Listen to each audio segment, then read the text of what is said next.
Bonjour à tous, bienvenue dans cette nouvelle vidéo. Aujourd'hui, je vous présente une théorie sur Rick et Morty.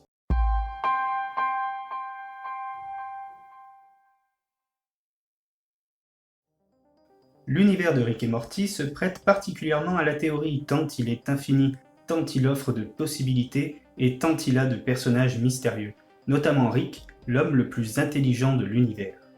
Et c'est justement de l'intelligence de Rick dont on va parler dans cette théorie, et si elle n'était pas naturelle, et si elle était due aux mégagraines.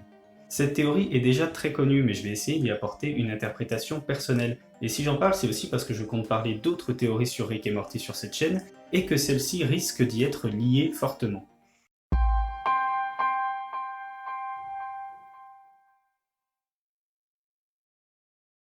Les mégagraines, pour rappel, qu'est-ce que c'est? On en entend parler lors du tout premier épisode de la série. Rick forcera Morty à l'accompagner dans une autre dimension pour les récupérer. Les mégagraines sont des pépins se trouvant dans des méga-fruits poussant dans des méga-branches. Logique.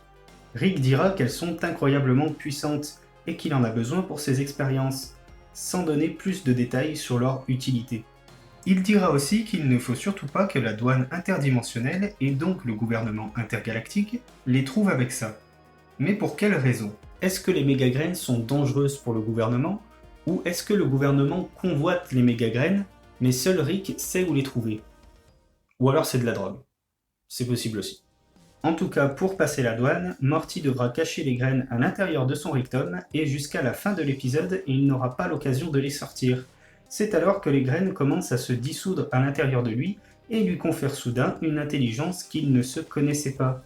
Il est alors capable de donner la racine carrée de pi, et d'énoncer le premier principe de la thermodynamique. En contrepartie, il perd ses facultés motrices et une grande partie de ses fonctions cérébrales pour 72 heures. On ne reverra les mégagraines que dans l'épisode 7 de la saison 3, le fameux épisode qui se déroule entièrement à la citadelle d'Eric et où l'on voit 4 Morty essayer de voler un méga fruit à un Rick paysan.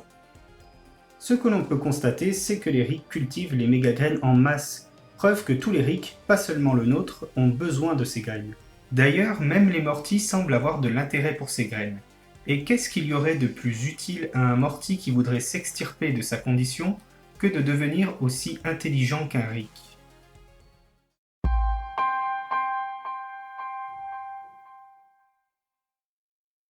La théorie nous dit que Rick n'est pas si intelligent que ça et qu'il utilise les mégagraines tous les jours afin d'acquérir son intelligence et la conserver en permanence. Il les consommerait même sous notre nez depuis le début, sous forme liquide dans cette flasque qu'il a toujours sur lui et dans laquelle il boit régulièrement.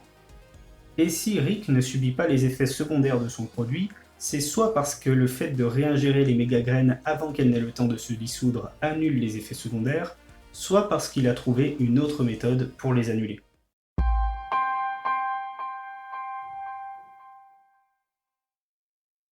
La théorie se défend par le fait que l'on ne connaît aucune autre utilité aux mégagraines que celle de rendre intelligent.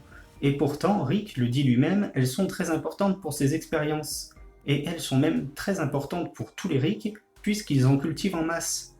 Et qu'est-ce qu'il y a de plus important pour l'expérience des Rick que leur propre intelligence?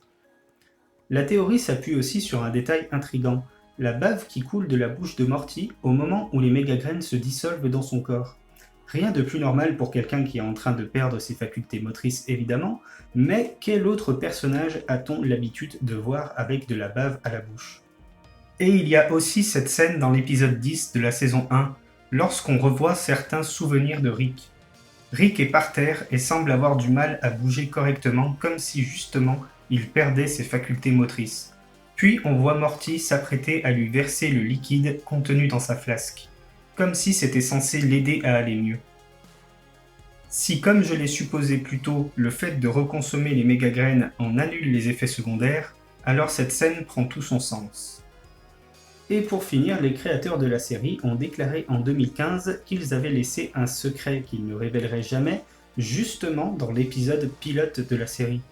Mais qu'un utilisateur de Reddit avait trouvé exactement de quoi il s'agissait. Parmi les nombreuses théories formulées pendant la première saison de Rick et Morty, il y en a donc une de vraie, pourquoi pas celle-ci?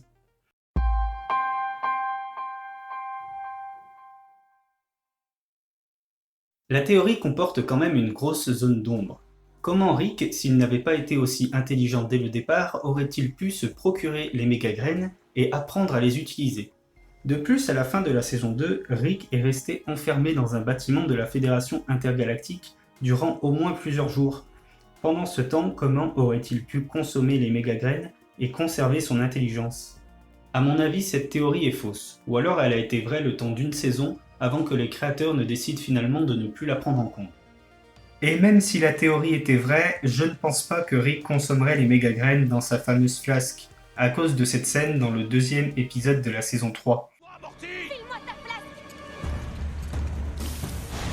Si le contenu de la flasque était aussi important, il ne l'aurait certainement pas donné à Summer sans savoir ce qu'elle allait en faire.